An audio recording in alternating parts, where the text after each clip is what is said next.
samahani. Nilikuwa naomba kaka unisaidie kama ni 20 hapo. Nichange na mimi nipate futari. Yaani unatoka huko kote bro, hujaona mtu yoyote mpaka ufike hapa kwangu.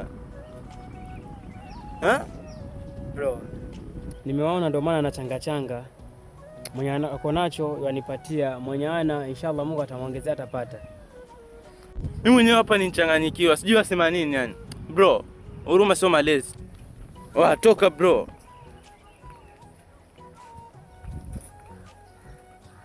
Bro, Mungu alioninyima mimi ndio akakupatia wewe hiyo hali ambao wajiona nao, wajisifu nayo, wajigamba nayo, ambao watu kama sisi tumekosa mpaka tunaishia kuombaomba. Kuombaomba kwetu haimaanishi kuwa tumekataa kusoma. Si tumesoma, ila kupata Mungu ndio yapanga.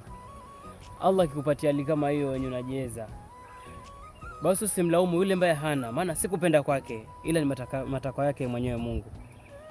Ndugu yangu, mashallah Allah akupatia, lakini unafanya vitu ambavyo viko tofauti kabisa na Mungu. Mwezi mtukufu Ramadhani ukitoa kitu kidogo tu kinaenda kuandikwa mara 2. Leo ni mimi umenisukuma, leo ni kesho mwingine unampiga. Itakuwa ina haja gani ya kufunga bro? Okay, sawa. Sawa basi bro, njoo chukue bro. Njoo chukue. Bro.